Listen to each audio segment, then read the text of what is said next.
მოგესალმებით, განმაგრძობთ მაუწყებლობას, თქვენ უყურებთ და უსმენთ გადაცემა სტუდია ნომერ 8-ს, რომელსაც პარასკევობით მე ჟურნალისტი ლიზა კვესელოვა ვიწყები. მაყურებელსა და რადიო მსმენელს კი შეგახსენებთ, რომ ქვეყანაში არსებულ პოლიტიკურ და მიმდინარე საკითხებზე ვსაუბრობთ ამ გადაცემაში და გადაცემის ამ ნაწილის სტუმარი საქართველოს პატრიოტთა ალიანსის თავმჯდომარე ბატონი დავით ანხარმოურავი იქნება. მოგესალმებით, ბატონ დავით. ეს მოგესალმებით.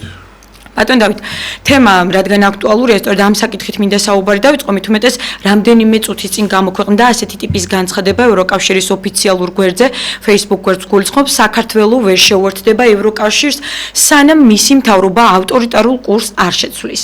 მას შემდეგ, რაც ჩვენ ევროკავშირმა 8 კონკრეტული რეკომენდაცია მოგვცა, ქვეყანაში ძალიან ბევრი საუბრობს ამ საკითხთან დაკავშირებით, ძალიან დიდი შიში გაჩნდა საზოგადოებაში და თქვენი შეფასება კიდევ ერთხელ აი ამ საკითხთან დაკავშირებით როგორია? ეს არა ყველაზე მძიმე განცხადება, მე მგონი უფრო მძიმე განცხადება ოფიციალური განცხადება იყო რამდენიმე დღის წინ, ხო? კი ბატონო. როდესაც ევროკავშირმა თქვა, რომ ის არ ცნობს საერთოდ საქართველოს ხელისუფლებას. კი ბატონო. მე მსგავსი განცხადება რაც იყო, ეს იყო მე მგონი 3 თუ 4 დღის წინ. მსგავსი განცხადება საერთოდ არ მომისმენია, ერთხელ იყო ესეთი ქვეყანა იუგოსლავია, რომელიც შემდეგ დაიშალა და სხვათა შორის ფაქტიურად თელმა მსოფლიომ გამოუცხადა ომი ამ ქვეყანას და დასავლეთმა დაშალა ბევრ ნაწილად. სერბია, რომელიც მერე კიდე გაიყო ჩერნოგორია, სერბია, ხორვატია, ბოსნია-ჰერცეგოვინა, 5 ნაწილად დაიშალა. და პრეზიდენტი იყო მილოშევიჩი იუგოსლავიის. სინამდვილეში ეს ყველა ერთი ერია, სერბი ერია. ოღონდ ნაწილი მუსლიმანი იყო და ისლამის გზას დაადგა, ნაწილი მართლმადიდებელია, თუმცა სერბეთი რო დაშალეს, იქ ჩერნოგორიას და სერბები მართლმადიდებლებიც არიან, ენაც ერთი აქვს, ყველაფერი ერთი-ერთი. თუმცა მან საერთოდ გენეტიკურად ერთი ხალხი ცხოვრობს. მაგრამ დაშალეს ახლა 5 ნაწილად. მე ახლა სხვა რამის თქვა მინდა, მილოშევიჩი იყო პრეზიდენტი და მე მახსოვს, რომ აი მასზე ამბობდა ევროკავშირი, არ ცნობ ამას საერთოდ არ ცნობ. და ბოლოს წარდგა ჰააგის ტრიბუნალის წინაშე და მე გარდაიცვალა. ხო და აი მეორე ქვეყანა, ვისაც ევროკავშირმა თქვა, რომ მე არ ცნობ მის მთავრობას, არის საქართველო. სხვა მე ხა ბოლო, არ ვიცი, 30 თუ რამდენი წლის განმავლობაში მე არ მახსოვს. ეს უფრო მძიმე განცხადებაა. თუმცა ქართულ ოცნებას ატომღაც არ აწუხებს ამგვარი შეფასებები და დამოკიდებული. როგორ არ აწუხებს, რა თქმა უნდა, აწუხებს, რა თქმა უნდა, უბრალოდ ხარ აქნას. რა თქმა უნდა, აწუხებს და ეს განცხადება დღევანდელი არის გაგრძელება იმისა. ანუ იქ გითხრეს, რომ არ ვცნობთ საერთოდ და იქაც თქვეს, რომ პრაქტიკულად იქაც იგივე იყო ნათქვამი და ეხლა გაიმეორეს კიდე, რომ არანაირად ევროკავშირში არ მოხდება შესვლაზე არც არის ლაპარაკი. მე მგონი, რომ ჩვენ ახლა უნდა გვესმოდეს. მე საერთოდ აქამდე სკეპტიკურად უყურებდი იმას, რომ შევალთ თუ არ შევალთ, მიგვიღებენ თუ არ მიგვიღებენ, ეს სხვა საკითხებია. ეს გავს ნატოს თემას, სადაც ჩვენ ესე იგი არ მიგვიღეს და არც მიგვიღებდნენ და არც მიგვიღებენ და არც ეს ცნობილი იყო ყველაფერი. მაგრამ აქ კანდიდატის სტატუსი მაინც არა გვაქვს ახლა ხო კანდიდატის სტატუსი, მაგრამ რომ მიგვეღო თქვათ ეს სტატუსი, უკეთესი იქნებოდა. თუ გვაქვს ეს სტატუსი, აღარც ვიცი უკვე რა სტატუსი გვაქვს. ყველა შემთხვევაში მე ვფიქრობ, რომ ის რაც არის, იმის შენარჩუნება ჩვენთვის სიკეთეა.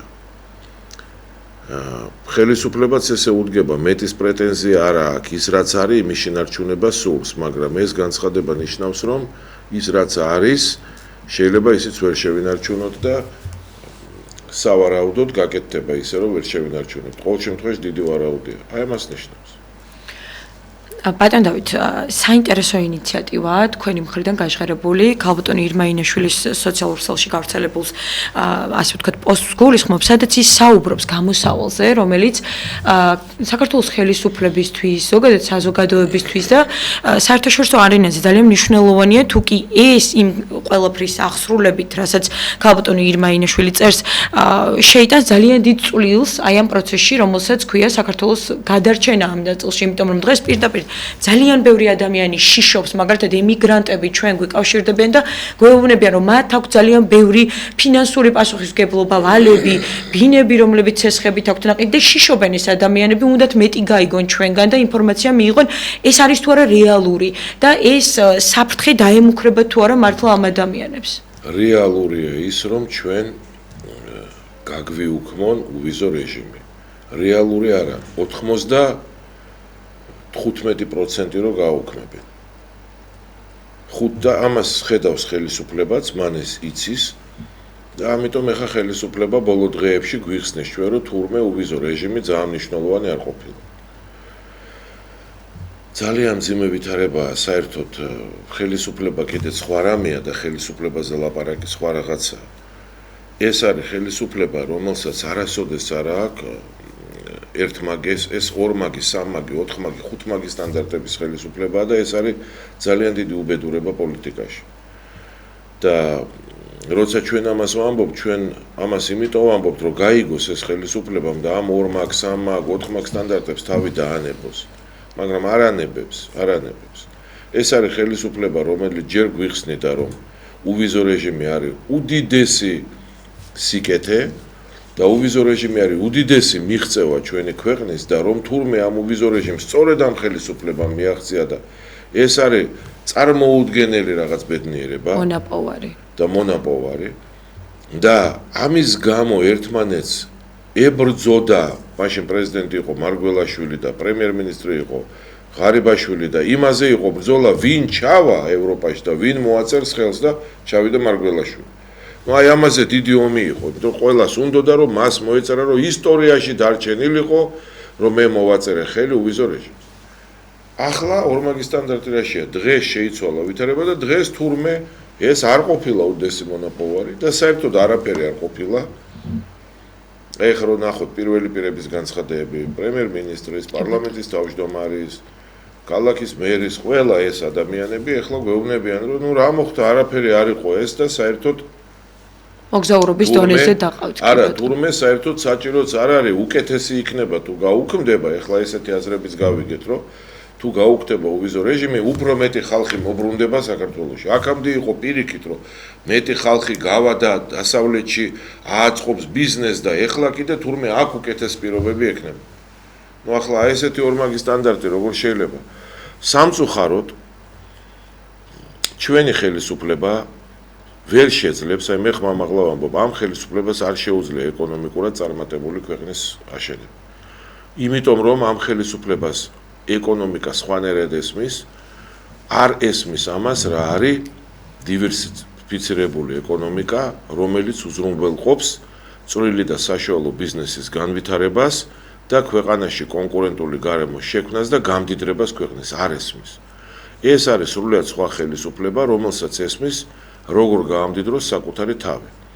მე სულ ვამბობ, ეს არის ხელისუფლება და ხალხის გონებაში მინდა რომ აი ხალხის გულამდე მინდა მივიტანო ეს ნათქვამი, გაიგეთ, გავიგოთ ყველამ ჩვენ ამ ხელისუფლებამ შექმნა ფეოდალური საზოგადოება.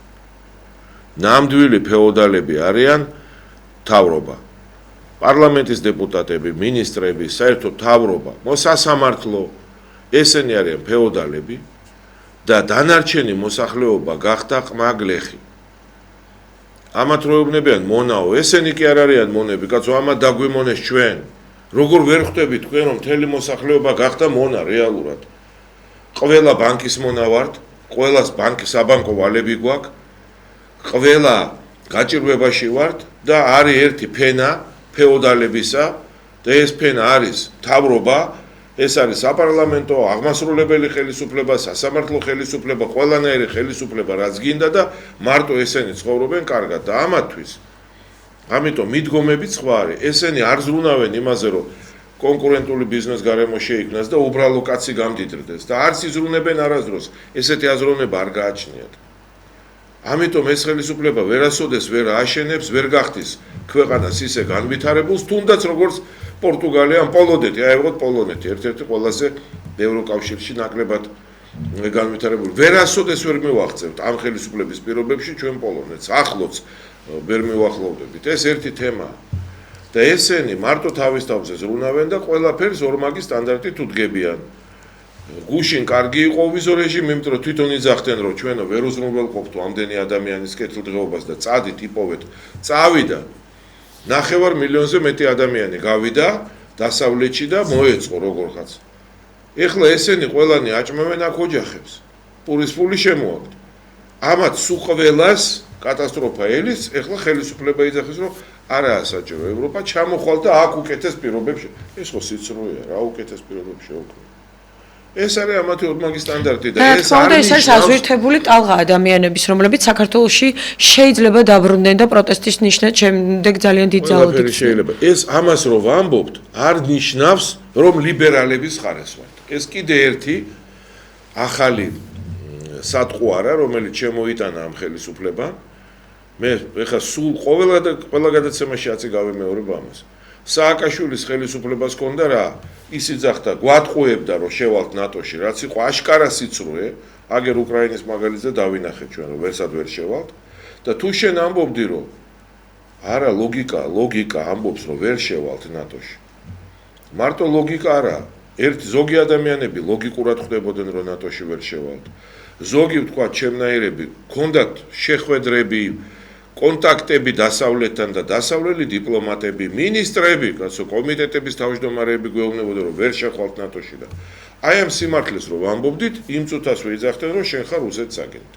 კი ბატონო. ასე გავხდით ყველა რუსების აგენტები, იმიტომ რომ და საერთოდ ბოლოს სადამდე დავიდა სააკაშვილის ხელისუფლებას რაშიც არ შეეკამათებოდი.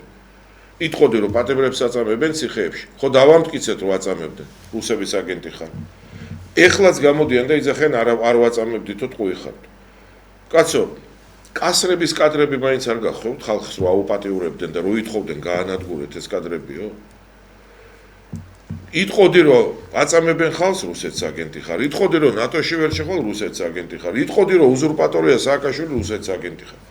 ახლა ანალოგიურ უბედურებაში ვართ ამ ხელისუფლებასთან. იტყვი რომ არ ვერ მართავთ ეკონომიკას, მიშისტი გახდი? იტყვი რომ ორმაგი სტანდარტი გაქვთ? მიშისტი გახდი? ყველაფერზე როგორ შეიძლება ეხა? დააკვირდით უბრალო რაღაცას. ეს ერთი ევროპასთან რა პრობლემები გვაქვს, რომელიც ხელოვნურად არის შექმნილი. ეს პრობლემები შეიქმნა ამ ხელისუფლების არაგონივრული ქმედებებით და ამის აღიარება არ უნდა. თუ ეუბნები რომ არაგონივრულად მართავ, მიშისტი ხარ. ეს შეიქმნა დაუსრულებელი არჩევნების დაუსრულებელი გაყალბებით. გაყალბებით ვის სასარგებლოდ? იმათ სასარგებლოდ. კი ბატონო. იმათ კიდევ ვამბობ, თვითონ გამოდიან ახლა, თვითონ. აი, ბატონი პრემიერ-მინისტრი წინა ღარიბაშვილი იძახდა, რომ პარლამენტში ძალით შევათრიეთო, სიმართლეს იძახდა ეს პარტიები. ეხლა ეს ბატონი პრემიერ-მინისტრი გვეუბნება, რომ იქ 10 კაცი შევიყვანეთ ვიცე-პრემიერები და ბოლოს გახარიას თურმე deep state-მა გვითხრა. ბატონ დავით, ეს არის ჯანსაღი კრიტიკის. ჩამოვიდა. დიახ. რუსეთში მოღვაწეობდა არავითარი შეხება ამერიკასთან და deep state-თან მას არ ქონდა. მაგრამ ამას ახლა არ აქვს მნიშვნელობა. ეხლა ახალი რაღაცაა. თუ შენ ეუბნები ამ ხელისუფლებას რომ ტყუი ხარ არჩევნების საკითხში, იმ წუთასვე პასუხობენ რომ მიშისტი ხარ. ტყუი ხარ უვიზო რეჟიმის საკითხში, იმ წუთასვე გეუბნებენ რომ მიშისტი ხარ. ნუ რა უბედურებაა ეს? ჩვენ როგორ შეიძლება ვიყოთ ლიბერალების მომხრე მიშისტები, მაგრამ ეს არ ნიშნავს რომ სიმართლე არ ვილაპარაკოთ. კი ბატონო, მაშინვე ქვეყნისთვის მტრული ნარატივის, ასე ვთქვათ, ჩამოყალიბებაში დაგვდებენ ბრალს და ჯანსაღი კრიტიკის მიმღებლობა საერთოდ აღარ არსებობს, იმიტომ რომ ეს უკვე დეკლარირებულად აქვთ მათ გაწერილი და კანონშიც კი უკვე სოციალურ ქსელებშიც კი არ შეიძლება კრიტიკული რაიმე დამოუკიდებელი ან თუნდაც გადაცემებში ქონდეთ ადამიანებს დამოუკიდებელი აზრიც კი რაღაცნაირად კითხვის ნიშნის ქვეშ დადგა. ბატონ დავით, მე მაინც მინდა მივუბრუნდე იმ ინიციატივას, რომელიც პატრიოტთა ალიანსმა და ქალბატონმა ირმა-ინაშვილმა გააჟღერა კონკრეტულად. რაშია საქმე, უყურეთ, საინტერესო არის რა. აი, ვიტყვი ამას, უბრალოდ კიდე ერთხელ მინდა დაგანახოთ, რამდენი ორმაგი სტანდარტია, ნახეთ. დაკავებული არიან ადამიანები, მე გულისხმობ ამ შემთხვევაში პოლიტიკოსებს. დიახ. გვარამია, რომელიც ნიკა ქვია, ხო? კი ბატონო, ნიკა გვარამია. გვარამია. დაკავებულია გივით არგამაძე, ზურაბ გირჩიჯაფარიძე.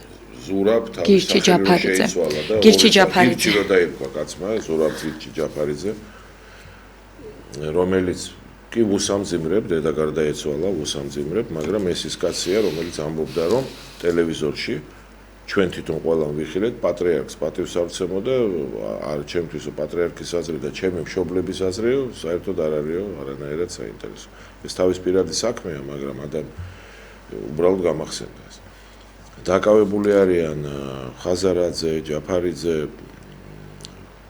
ყველა არ მახსოვს ახლა ვინაა დაკავებული, მაგრამ ეს ადამიანები არიან დაკავებული და ბატონი პრეზიდენტი, გულისხმობ პრეზიდენტ ყაველაშვილს უკვე ორჯერ გამოვიდა ინიციატივით. ეხლა კიდე მეორე და ამბობს, რომ მიიღეთ არჩევნებში მონაწილეობა და შეგიწყალებთ. რას ნიშნავს ეს? ეს ხალხი იმიტომ დააკავეს, რომ არჩევნებში არ უნდათ მონაწილეობა.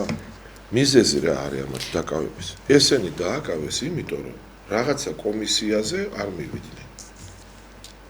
თქვენ გესმით? კიდევ ერთხელ ვამბობ, ეს არ ნიშნავს, რომ ჩვენ ლიბერალების მხარეს ვართ. მომისმინეთ, აი კიდე მინდა რომ საზოგადოებამ გააცნობიეროს რას ვამბობ. ამას წინათ ერთი კარგი კაცი შემხვდა ქუჩაში, შემთხვევით სრულიად და მეუბნება, რომ აიო, ეს ხალხი რო დაიჭირესო, ხალხსო მაინც გაუხარდაო, იმიტომ რომ იმსახურებდნენ. ცუდი ხალხი იყო. აი მომისმინეთ, მე არ ვარჩევ ცუდი ხალხი იყო თუ კარგი ხალხი იყო, ყველას გვაქვს უნარი რომ გქონდეს ამის აზრი, მაგრამ ერთი რამ უნდა გვესმოდეს, ეს პუნქტებად რო გითხრათ. პუნქტი პირველი. ჩვენს პლანეტაზე და კაცობრიობის ისტორიაში იყო მხოლოდ ერთადერთი ადამიანი, ვისაც არ ჰქონდა ცოდვა. ეს იყო იესო ქრისტე. ყველა სხვა ადამიანს გააჩნია ცოდვები. შესაბამისად, არა მარტო ქრისტიანული გაგებით. ყველა ადამიანი არის მიდრეკილი ბოროტებისკენ და უბრალოინით რო თქვა ცუდია. ზოგი ბევრად მეტად ცუდია, ზოგი ნაკლებად ცუდია, მაგრამ ცუდია ყველა. ეს არა მარტო ქრისტიანული სწავლებაა. იუდაიზმი, ისლამი, არაღვთაებრივი რელიგიები, ანუ იუდაიზმი, ისლამი, ქრისტიანობა ეს არის რელიგიები მონოთეისტური, რომელიც ამბობს, რომ ერთი ღმერთია და არის რელიგია ბუდიზმი, რომელსაც არა აქვს შემოქმედი ერთი ღმერთი არ ხავს. ინდუიზმი საერთოდ კერპთაყვანისმცემლობაა, მაგრამ მე ვერ ვიხსენებ ვერც ერთ რელიგიას დედამიწაზე. კერპთაყვანისმცემულს, ბუდისტურს თუ სხვას, თუ ღვთაებრივს, როგორიცაა იქ ისლამი, ან ინდუიზმი, ან იუდაიზმი, ან ქრისტიანობა, რომელიც არ ამბობდეს, რომ ადამიანი არის რომ ამბობდეს, რომ ადამიანი სიკეთეა. ყველა რელიგია ამბობს, რომ ადამიანი ბოროტებისკენ მიდრეკილია, ყველა რელიგია ამბობს, რომ ადამიანი იმთავითვე ცუდია ბუნებით და მთელი ცხოვრება უნდა იღვაწოს, რომ გახდეს კარგი. და შესაბამისად, ზოგი ადამიანი უფრო ცუდია, ზოგი ბევრად ცუდია, ზოგი ბევრად უკეთესია, მაგრამ ყველას გააჩნია ბოროტება. ამ მიზეზით შეიძლება ადამიანების დაკავება? ჩვენ ხარ შეიძლება დავიჭიროთ ხალხი, იმიტომ უნდა დაუმტკიცოთ ადამიანს დანაშაული. მე მაგალითად კატეგორიული წინააღმდეგი ვიყავი ყოველთვის და ეხლაც ვარ იმისა, რომ აი ჩვენთან ქურდული სამყაროს წარმომადგენელი ხარ და მარტო ამ სიტყვების გამო იჭერენ ადამიანს. ეს არის სრული ბოდოა. როგორ შეიძლება ესეთი რაღაც? ადამიანის დასჯა უნდა ხდებოდეს რაიმე კონკრეტული დანაშაულის შესაბამისად. არ შეიძლება ადამიანი დანაშაულის გარეშე დაისაჯოს. თუ ადამიანი დღევანდელი კანონებით პროკურატურაში დაკითხვაზე არ მივა, მას ძალით მიიყვანენ. კი არ დაიჭერენ, ძალით მიიყვანენ. და იქაც აქვს დუმილის უფლება. შესაბამისად, თუ კაცი რომელიმე კომისიაზე არ მივიდა, იქ შეიძლება ძალით მიიყვანონ, მაგრამ დაიჭირონ კაცი, იმიტომ რომ კომისიაზე არ მივიდა, არის აი გესმით ეს ის იგივეა, რაც ეხლა ადამიანებს რო ეუბნებიან ქურდულ სამყაროს ეკუთვნი და ამის გამო იჭერენ. ან დანაშაული არა აქვს, უბრალოდ სიტყვების გულისთვის იჭერენ. გაიგეთ, ეს არ შეიძლება ხვალ ნებისმიერ ჩვენთაგანს დააკავებენ საერთოდ უმიზეზოდ. მიზეზით, მით უმეტეს არის მიზეზები. ახლა ბატონი გვარამიას დაკავება თუ უნდათ, იქ ბატონი გვარამია იმედის წართმევის კი ამბობს, რომ პასიურად არ მონას, მაგრამ იცოდათ, არ უმხედას, ბევრი დანაშაულებია. და დავანებოთ მაგ ხალხს საერთოდ არ მინდა იმ ხალხზე ლაპარაკი, ვინც ახლა ციხეშია. ჩვენ დავინახეთ, რომ ადამიანებმა გაყიდეს ახალგორი, გაყიდეს კოდორი და ბერეთ პარლამენტში აღმოჩნდა. ანუ რა მაგალითია ეს მთელი საზოგადოებისთვის და რა მაგალითია ახლა დავაწყოთ ეს ყველაფერი რა. რა გამოდის? ვინც ხელისუფლებას დაჭერდა თავის თამაშებში, ან ვინც ხელისუფლებას აწყობდა და ვინც ხელისუფლებასთან რაღაცას თამაშობდა, ის ადამიანები გაყიდეს კოდორი, გაყიდეს ხალხური ხალხს აწამებდნენ ციხეში და ბოლოს აღმოჩნდნენ დეპუტატებად პარლამენტში. მერე ვინც ხელისუფლებასთან არ მოისურვა რაღაცაზე, ამათ ყველას ეხლა რატო იჭერენ, იმიტომ ამათ დაუწერეს არარსებული პროცენტები, რასაც არ ემსახურებდნენ და ესენი კი პარლამენტში არ შევიდნენ და როგორ გაბრაზდა ეხლა ხელისუფლება და ახლა საერთოდ მიზეზის გარეშე დააკავა. ფორმალური მიზეზი მოუძებნა რომ არ შეხვედე, ანუ თუ ხელისუფლებას შეეწინააღმდეგები, დაგიჭერენ და აღარ შეხვალ პარლამენტში. ახლა ეუბნებიან თუ მიიღებ არჩევნებში გამოგიშვებ. რა მაგალითია ეს? ანუ თუ ხელისუფლებას ყველაფერში ეთანამშრომლები და ემორჩილები კარგად იქნები, აი ეს მაგალითია. თუ ეურჩები, ცუდად იქნები ციხეში წარმოშტები. აი ეს არის მაგალითი, ჩვენ ესეთ საზოგადოებას ვაშენებთ და ეხა ამას რომ ვამბობ, მე ლიბერალების მხარდამჭერი ვარ. რა ბოდვაა ეს ყველაფერი? ადამიანები უნდა იყვნენ, მათ შორის იმ ლიბერალებს, იმდენი დანაშაული აქვს, რომ თუ ჩვენ უნდა პოლიტიკურად სამართლიანი სახელმწიფო ავაშენოთ.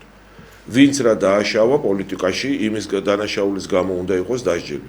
და არა გამოგონილი დანაშაულის გამო და მე არ უნდა იყოს ვაჭრობა, რომ თუ ეხა არჩევნებში მიიღებ მონაწილეობას გამოგიშვათ. ნუ თუ ვერ ხვდებით, რამდენ დიდ უზნეობასთან გვაქვს საქმე, ეს ორმაგი და სამაგი სტანდარტი კი არა, კატასტროფულ უზნეობასთან გვაქვს საქმე, კატასტროფულ უზნეობასთან. ეს არ უნდა იყოს. ეხლა ამას რატო ვლაპარაკობთ? ამას იმიტომ კი არ ვლაპარაკობთ, რომ რაღაცა ქვა ვესროლოთ, ან რაღაცა ჭუჭყი ხელისუფლებას გამოსწორდით, გააცნობიერეთ, ესე არ შეიძლება მოქმედება. სიმართლე იყოს და ყველას თავის სახელი ყველაფერს დაერქვას, კაცო. თუ ვინმე რამე დააშავა, იმ სასჯელისთვის დასაჯეთ. თუ არა და უდანაშაულოთ, იმიტომ რომ კომისიაზე ხალხი მაგის გამო ნუ იჭერთ ხალხს. და მე ნუ ეუბნებით, რომ გამოგიშვებ თუ არჩევნებში მიიღებ მონაწილეობას. არ უნდათ ნუ მიიღებენ, მაგრამ თქვენ რატო ბრაზობთ? იმიტომ რომ ამ ხალხს არ ქონდა ის პროცენტები. ჩვენი პროცენტები, ჩვენ მოგვაკელით იმათ, მიუმატეთ, ეხა იმათმა არ დაგიფასეს, არც მადლობა გითხრეს და გაბრაზებულებმა დასაჯეთ. არ არის ეს ყველაფერი არასწორია და ლიბერალობა აქ არაფერ შუაშია. ამ უზნეობას, ნუ თუ ეხა ძალიან ბევრი გონიერებაა, გული აღარა გვაქვს, კაცო, რომელიც გზნობს, საძნეობაა, სადუზნეობაა. ეს ყველაფერი უზნეობაა, ისეთივე უზნეობაა, როგორც ეხა რო გვიხსნით, რომ უვიზო რეჟიმს თუ გაგვიუქმებენ, ეს კარგია, უფრო მეტი ხალხი ჩამოვა და დაასაქმეთ. ვის დაასაქმეთ? რას დაასაქმეთ? ვინც უკვე ააწყო ცხოვრება, ააწყო, რატო უტეხავ იმ ცხოვრებას, კაცო? რატო უნგრევ იმ ჯერ 10 წელი იმ ცხოვრებას აწყობინებდი, 20 წელი, რომ აი წადი იქ, ვიღაცა დამლაგებლად მოეწყა, ვიღაცა ბავშვის ვიღაცა წვრილი ბიზნესი აწყო. ეხა ამას უნგრევ. იგივე იყო, როცა ვამბობდით სააკაშვილს, რომ ვეუბნებოთ, რომ ვიღაცას რუსეთთან, ვისაც ჰქონდა აწყობილი ცხოვრება, ბიზნესი, წვრილი, პატარა, დაანებე იმ ხალხს. იმდენ იქნა იქ ვისავიზო რეჟიმი, ეხა კი გავუქმდა, მაგრამ ეხა გვიანია. მოწყვიტა ის ხალხი, დაუნგრია ცხოვრება. აქაც ანალოგია, როგორ შეიძლება ეს? ეხა ჩვენ შევთავაზეთ ინიციატივა რატო? აქ საკითხი არის იმაში, რომ მთელ მსოფლიოს მიაჩნია, რომ ამ ხელისუფლებას მოსახლეობა საერთოდ არ ენდობა და მთელ მსოფლიოს მიაჩნია, რომ აი ამას ყურადღებით ხელისუფლების საყურადღებად ვამბობ, მაგრამ არ ამგონია რომ მოისმენონ, ამათ არაფრის მოსმენა არ უნდა. მთელი მსოფლიო ეს აშკარაა თulis რომ ხელისუფლებას არ ენდობა არავინ ჩვენს ქვეყანაში. ეს პირველი. ეს არის სრულად აშკარა. მთელი მსოფლიო თulis რომ არჩევნები გაყალბდა, ოღონდ რატომღაც მთელ მსოფლიოს გონია რომ არჩევნები ისე გაყალბდა, რომ აი ეს ლიბერალები მოიგებდნენ და ვერ მოიგეს. ეს ესე არაა, მაგრამ მათ ესე მიაჩნიათ. და მთელი მსოფლიო ხედავს ასევე იმ არაადეკვატურ ნაბიჯებს, რა ნაბიჯებსაც ღებულობს ეს დგავს ეს ხელისუფლება და ამიტომ არის აბსოლუტური უნდებლობა. ჩვენი ინიციატივა ძალიან მარტივია.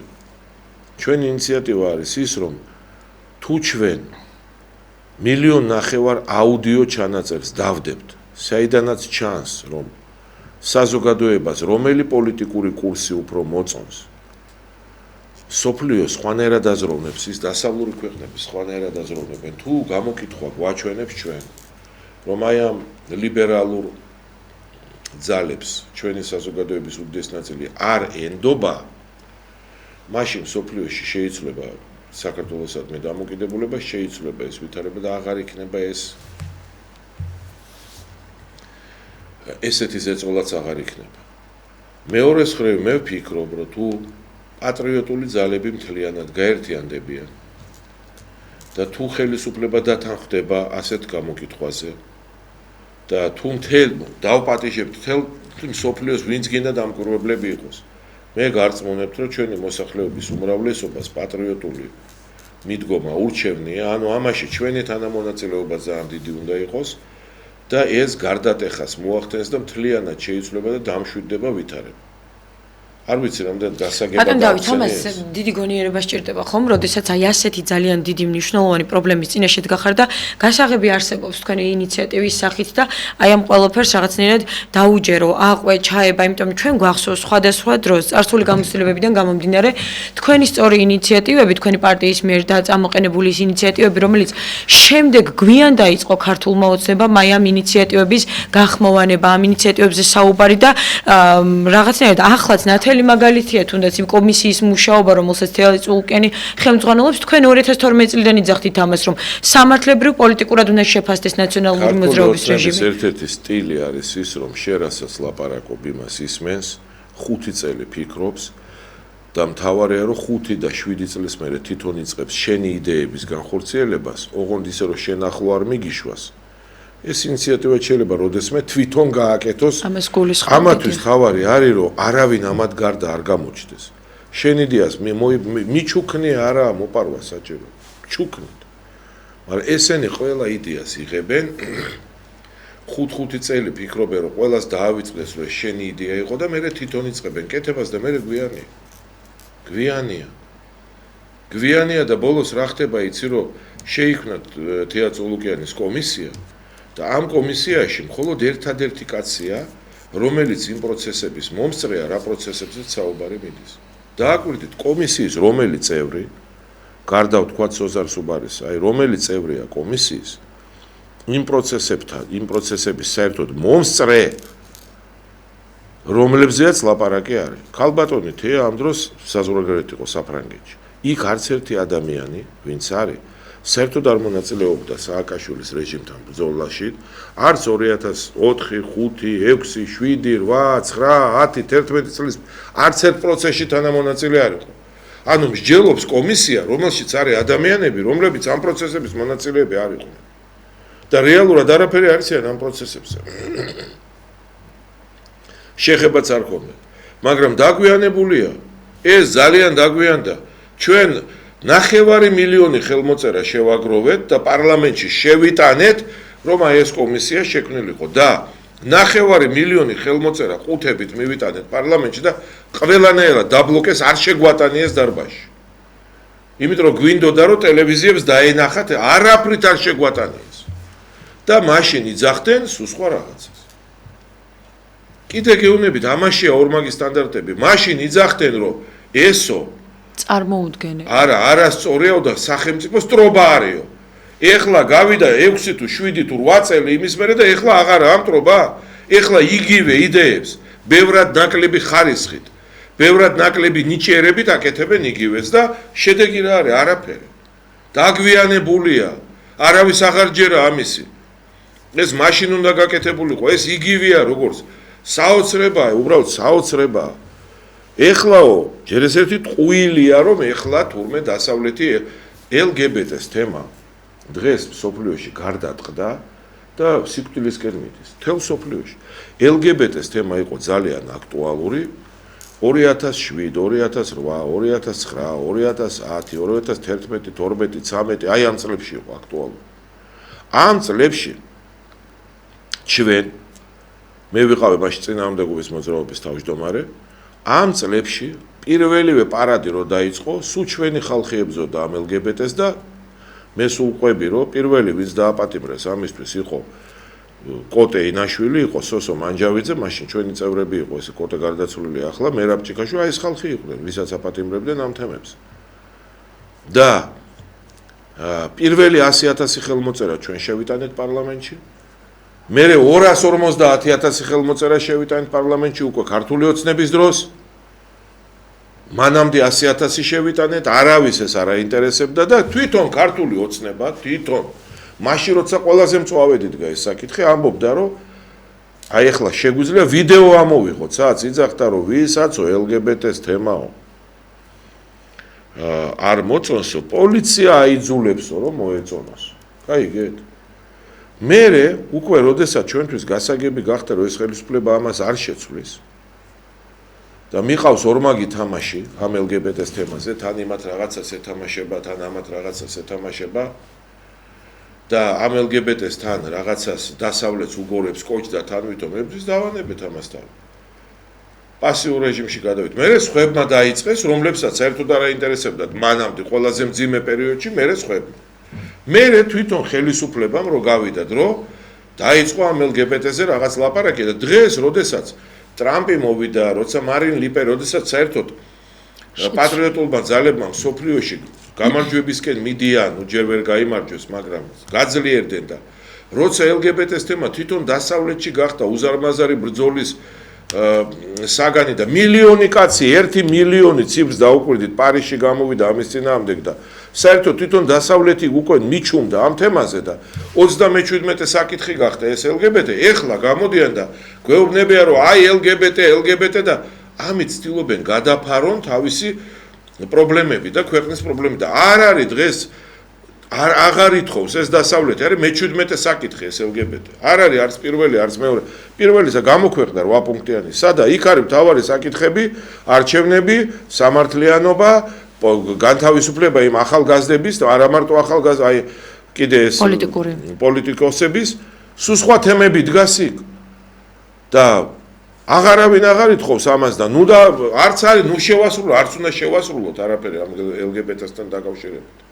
ეგ საერთოდ რაშო არ უნდა შევასრულოთ არაფერი.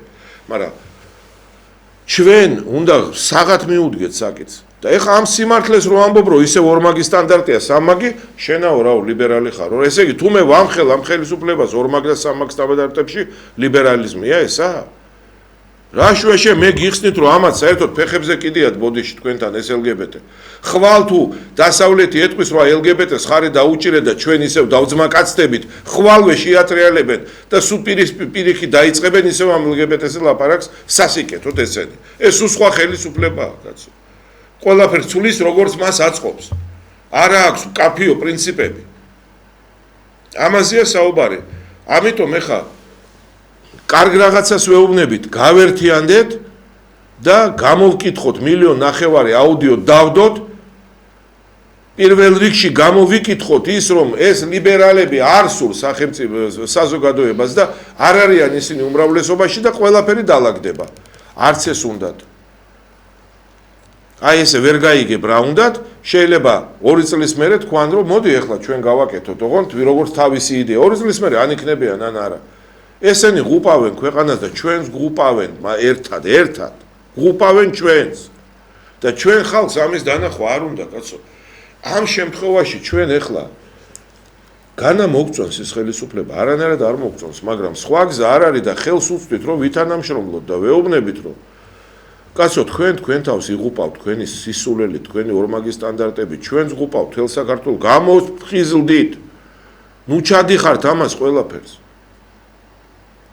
მანამდე იყო კარგი ინიციატივა, დაკავებულია ძალიან ბევრი ახალგაზრდა.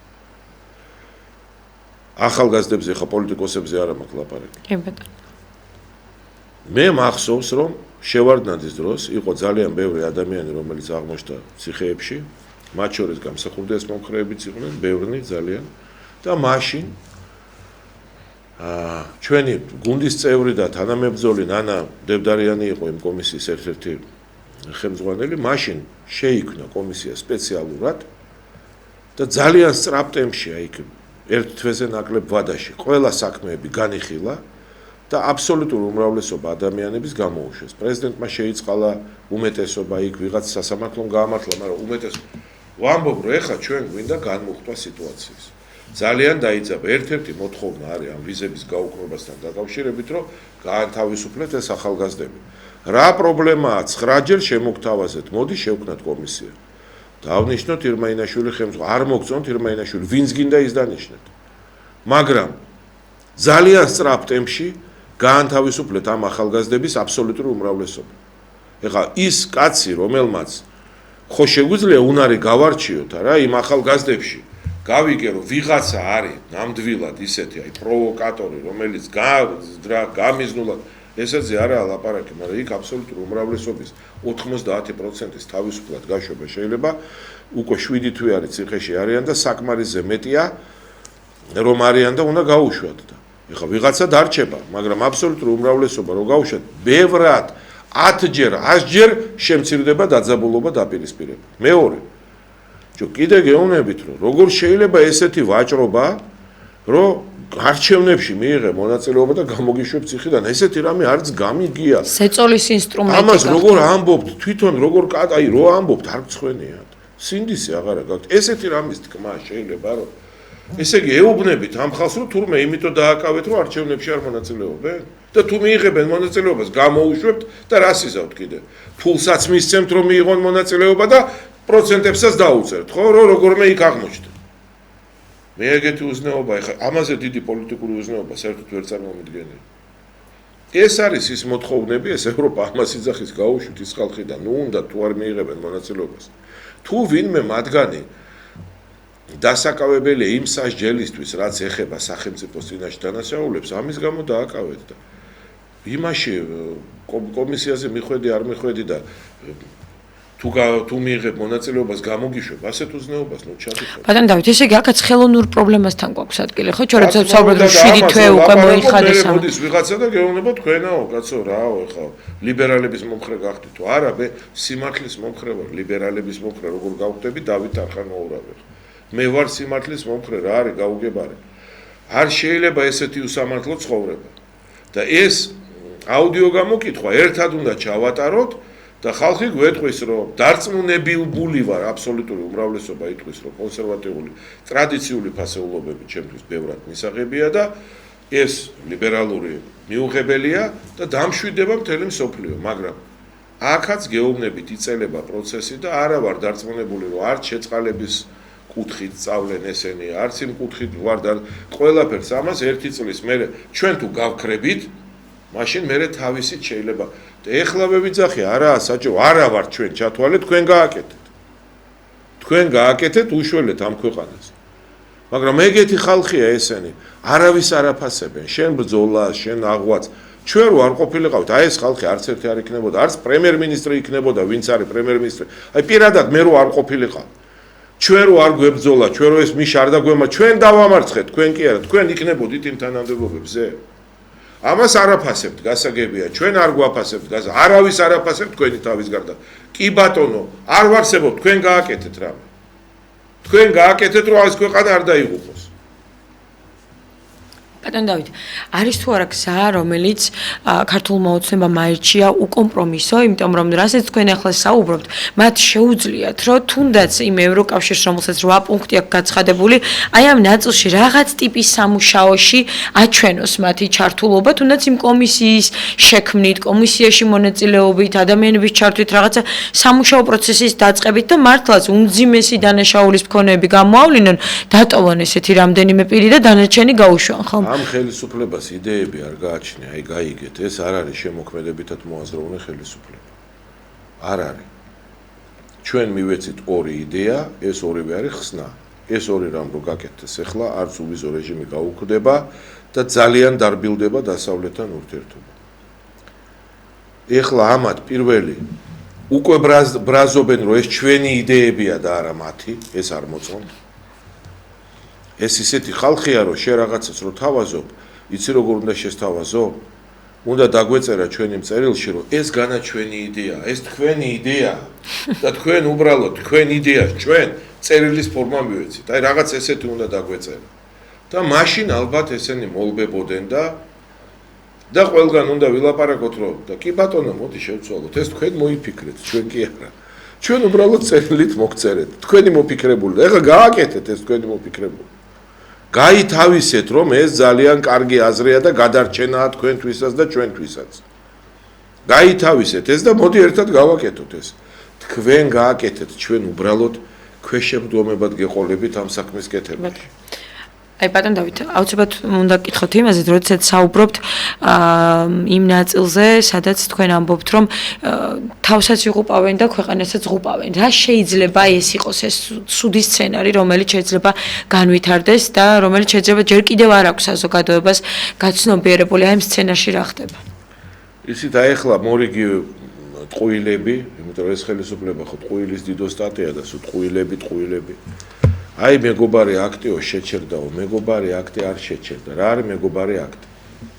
ამერიკის შეერთებული შტატები ცდილობს მიიღოს ისეთი დოკუმენტი, ისეთი ფაქტიურად კანონის ძალის მქონე დოკუმენტი, რომელიც თლიანად გაანადგურებს ფიზიკურადაც, პიროვნულად იქნება უზარმაზარი დარტყმა დაწყებული ბიზინა ივანიშვილიდან და დამთავრებული, არ ვიცი, ყველა ხელისუფლების წევრი. და განა შეჩერდა ამ მეგობარი აქტის მიღება, არა. ესენი ყველანი ვერაგვირდებით, რომ შემოდგომისკენ არის ყველაფერი, ანუ რასაკეთებენ. შემოდგომაზე მოხდება რა? იმიტომ რომ საარჩევნო პერიოდია, შემოდგომა ახლოვდება, სიცხეებიც დაეცემა და შემოდგომისკენ ჩემი აზრით რა დარტყმის წინაშე ვდგევართ. პირველი, ამერიკა მიიღებს ისეთ კანონს, ეს უფრო ისეთ დოკუმენტს, რომელსაც ექნება კანონის ძალა და რომელიც ფაქტობრივად უზარმაზარი დარტყმა იქნება არა მარტო პიროვნულად თქვათ ივანიშვილისთვის, კობახიძისთვის, კალაძისთვის და სხვებისთვის, პაპუაშვილის და სხვებისთვის, არამედ უზარმაზარი დარტყმა იქნება საერთოდ საქართველოს და ქართველი ადამიანებისთვის, პირველი მათ შორის მათთვის ვინც საზოგადოება. ევროპაც იგივე პერიოდში შემოდგომაზე მიიღებს ისეთ დოკუმენტს, რომელიც ამ ვიზებს გააუქმებს, ანუ რაღაცა უზარმაზარი დარტყმა იქნება საქართველოსთვის, ევროპაც. რომელიც პოლიტიკურ ტემპერატურას დიდი ბრიტანეთი ალბათ ყველანაირი ამათი ანგარიშები იცის დიდმა ბრიტანეთმა, მათ შორის ბიტკოინ ანგარიშებიც იცის ციფრული. და ყველაფერი ამათ ხელშია და ალბათ ამ დარტყმას მოამზადებს და ამას მერე მოყვება მღელვარება ხალხის და ამ ღელვარებას ვეღარ გაუძლებს ხელისუფლება. კი გონია რომ ძლიერი პოლიცია ყავს და კი გონია რომ გაუძლებს, ვერ გაუძლებს და დაიმსხვრევა ყველაფერი. შემდეგ იქნება სრული ქაოსი. და აი ამ ქაოსში ვინ აღმოჩნდება ხელისუფლებაში? ეს მეორე საკითხია და თუ აღმოჩნდება ხელისუფლებაში ის ძალები, რომელიც ძალებიც არ ვიცი ვინ აღმოჩნდება, მაგრამ ცუდი სცენარისთვის უნდა ვემზადოთ. აი ამას ვლაპარაკობ და ბოლოს მოხდება რა, რომ სინამდვილეში მერე, როცა ეს პროცესები დაიწყება, ვინ იბრძოლებს და ვინ რეალურად იომებს და იჩხუბებს? ჩვენ. როგორც ეს იყო სააკაშვილის დროს. ეს ხელისუფლება სად იქნება? ყველა მოძებნის სად გაიპაროს და სად გაიქცეს. აი ამაში ეს არის ყველაფერი. მათ შორის როგორც იყო საპრეზიდენტო არჩევნებში სალომე ზურაბიშვილის დროს. არც ერთი ადამიანი, რომელმაც იბრძოლა, რომელმაც დაამარცხა სააკაშვილის რეჟიმი და რომელთა ბრძოლის შედეგად აი ეს ხალხი აღმოჩნდა ხელისუფლებაში, არც ერთი არა მარტო დაფასებული არ არის. ყველა გარიყულია. ყველა და ზოგიერთს, აი მაგალითად ჩვენთან უბრალოდ ისეთი ომი აქვს. აი ამ ტელევიზიას ვინ აღჭურს? ხელისუფლება. ხელისუფლება ყველაფერს, აი ეს ტელევიზია დახურვის პირასაა. ვინ აღჭურს? ხელისუფლება. აი ამაშია საქმე. და ამ დროს თვითონ პრემიერ-მინისტრი გვიყვება, რომ ხელფასღებულობენ მასთან მელაძე, ანუ მელაძე იღებს ხელფასს, ებრძვის მათ. ხაბეიშვილს უხდით ხელფასო და უხდიდითო, აი ბოლო დღემდე და ებრძვით მათ. გასაგებია ახლა რას ამბობს პრემიერ-მინისტრი, ის ამბობს, რომ ყოფილი უშიშროების მინისტრი ლუაშვილი უხდიდა თურმე ხელფასებს ამათ და ისინი ებრძოდნენ ხელისუფლებას. და ამ დროს ამავე პერიოდში ეს ხელისუფლება ყველანაირად ებრძოდა ობიექტივს, რომ ობიექტივი დახურულიყო და დღესაც მაგისთვის იღწვის. თავარი ამათი ამოცანაა, რომ დაიხუროს პატრიოტთა ალიანსი და დაიხუროს ობიექტივი. ესე იგი, სიკვდილის პირას დგანან და იბრძვიან იმისთვის, რომ ჩვენ გაგვადადგურონ. აი ეს არ არის გასაოცარი. და ისევ იმათ ეუბნებიან, ისევ იმათ, რომ მიიღე რა არჩევნებში მონაწილეობა და შეგიწყალე. ის კი არ უნდათ, რომ ჩვენ მივიღოთ არჩევნებში მონაწილეობა. სულ გვიყალბებენ, კიდე ხელს უწვდით. არა, იმათ უნდა მიიღონ და იმათ მერე კიდე პროცენტებსაც დავუწყო. ბატონ დავით, პრინციპში ეს ხდებოდა მთელი ამ წლების განმავლობაში 2012 წლიდან, როდესაც დაიწყეს კოჰაბიტაცია, როდესაც შუა გაკრიფეს და ის ჯანსაღი ოპოზიციური პარტიები, რომლებსაც ჰქონდათ ძალიან დიდი რესურსი, რომ შუამავლის როლი თუნდაც პარლამენტში ეთამაშა და შემდეგ ნახეთ იმ წლების განმავლობაში რა ხდებოდა უფუნქციო პარლამენტი და აბსოლუტურად გასული საერთოდ კომპეტენციიდან, ეს აი ამ ყველაფერში ეტაპობრივად მივიდოდით აი აქამდე. არ ვიცი რა შეიძლება, როდესაც ასეთი პესიმისტური სცენარი გვაქვს და როდესაც ვხედავთ, რომ ჯერ კიდევ აი ამ გზაზეა ქართული ოცნება, როდესაც ისევ ნაციონალურ მოძრაობას ეძახის, რომ შემოდი არჩევნებში მიიღე მონაწილეობა. დააკვირდე, როგორ არ ვხედავთ, აი დააკვირდე უბრალო რაღაცას რა. ხელისუფლებამ ჯერ შეგვჭამა, რომ თურმე ნარკომანია და ეს სამედიცინო მარიხუანა კარგია. ლიბერალიზაცია უნდა. და ვებრძოლდეთ ამას ჩვენი ეკლესია, ჩვენ თვითონ ვიძახდით, არასოდეს არ შეიძლება კაცის დაპატიმრება ნარკოტიკის მოხმარებისთვის. ეს დეკრიმინალიზაცია და ამისთვის ჩვენ რო ვიბრძოლეთ ეს ხელისუფლება საერთოდ არ არსებობდა, ჯერ სააკაშვილის დროს. მაგრამ იმას კი არ ვამბობთ, რომ მაღაზიები თბილისში ახლა ვიდეო ავიღოთ კამერა, 4 მაღაზიას განახებს, სადაც ლეგალურად ყველანაირი თესლი იყიდება ნარკოტიკის. ყველანაირი აბსოლუტურად ლეგალურად. წარმოიდგინე შენ, ეს ხელისუფლება თან ჯერ იძახდა, რომ უნდა იყოს სამედიცინო, ფარულად ამის მიღმა, მაღაზიებს ხსნიდა, სადაც იყიდებოდა ნარკოტიკი, თვითონ არის ამ ნარკოტიკის შემომტანი. მერე ეკლესიამ დაიწყო, მერე გაჩუნდნენ, გააჩერეს საქმე, ლაპარაკი შეწყვიტეს თორემ. გააგრძელეს ამის კეთება, შექმნეს პარტია გირჩი, რომელსაც მისცეს ტელიარხი, დღესაც აქ, რომელიც არა მარტო ისე ეწეოდა პროპაგანდას მარიხუანას, არამედ პარლამენტში შეიყვანეს და დერეფანში, პარლამენტის დერეფანში ეწეოდნენ მარიხუანას და ამას ვიდეოზე იღებდნენ.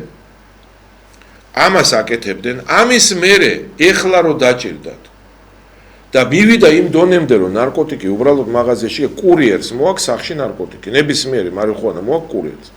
მერე დღეს გაიგეს, რომ ხალხში ამას საშინელი რეაქცია აქვს, რატო უზარმაზარი შემოიტანეს სინთეტიკური ნარკოტიკი, უამრავი ხალხს დაემართა შეძენილი ეპილეფსია, კაცო, რიგებია ვერ საავადმყოფოში კაც ვერ დააწვენ, გადაჭედილი არის ხელოვნური ეპილეფსიით, შეძენილი ეპილეფსიით დაავადებული адам, რომელიც აი ამ სინთეტიკურმა ნარკოტიკმა ქნა. ეხლა ხალხში არის უზარმაზარი ამის წინააღმდეგ აღშფოთება და ეხლა დაიწყეს ლაპარაკი, რომ კანონები მიიღეს ნარკომანიის წინააღმდეგ და ამ დროს ეს კანონები კი არ მუშაობს. დღესაც აი ეხლა ვინც გინდა მობძანდით, კამერა ჩავთოთ და მოვატანიებთ კურიერს ნარკოტიკს. დღესაც შეიძენ კურიერისგან ნარკოტიკს და ვითომ კანონები არის.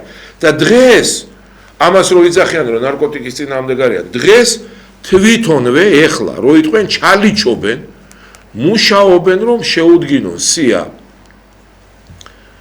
გირჩს, ჩვენი პარტიის წევრებთანაც კი მიდიან და ეუბნებიან, რომ გირჩის სიაში ჩაჯექვა ამ ადგილობრივ თვითმმართველობის არჩევნებში პირველ 2 ნომერში და აუცილებლად შეგიყვან საკრებულოში. ანუ ქართული ოცნება დღეს უქმნის გირჩს სიას, რომ შეიყვანოს საკრებულოში. და სიტყვერად გეუბნება, რომ თურმე ნარკოტიკის კატეგორიული წინააღმდეგია და კანონები მიიღო, მაგრამ ეს კანონები არსად არ მუშაობს, ნარკოტიკს მოგიტანენ სახში. აი ეს არ არის 2 მაგის, 3 მაგი, 4 მაგის სტანდარტები. გამოფხიზდით, დაანებეთ ამ უზნეობას თავი. და აი ესეთი სიტუაციაში რისი იმედი უნდა გქონდეს ახლა ჩვენ. და აი ამას ხალხი ვერ ხედავს და ამ სიმართლეს რო გეუბნები შენ რა ლიბერალების ხარეს ახარო. ლიბერალებს უნდათ ნარკომანია. მე როგორ არ ბათხარეს ლიბერალებს უნდათ და მე არ მინდა. ამ ხელისუფლებასაც უნდა და გატყუებთ რომ ვითომ არ უნდა. ჩვენ უნდა გამოფხიზდეთ მთელი ეს ეხლა მე კვირაში 2 ჯერ ვალ ეთერში ხო ოთხშაბათს და პარასკევს და აი ამ საუბრების არსი არის ისიც რომ გამოვხიზდეთ ჩვენს უყოლა დავინახოთ სიმართლე რაშია და მივხვდეთ რაოდენ 2, 3 და 5 სტანდარტიანი 5 სტანდარტის მიმდევარი მატყუარა ხელისუფლება ყავს და ეს ხელისუფლებაც გამოვაფხიზლოთ ეგება გადავარჩინოთ ყველამ ერთად ეს ქვეყანა. ჩვენი ინიციატივა ძალიან კარგია და კიდევ ერთხელ ვეუბნები ხელისუფლებას, ეს არის გადარჩენის გზა და დაფიქრდით. დიდი პატივისცემი, დიდი სიყვარული მშვიდობები თქვენს მოყოლებით. კი ბატონო, დიდი მადლობა ბატონო დავით გადაცემაში მონაწილეობისთვის. საქართველოს პატრიოტთა ალიანსის თავმჯდომარე ბატონი დავით არხან-მორავი გსტუმრობდა გადაცემის ამ ნაწილში. არ გადართოთ წინ ძალიან მალე ინტერაქტიული გადაცემა გელით და მე კვლავ შემოგკერთდებით.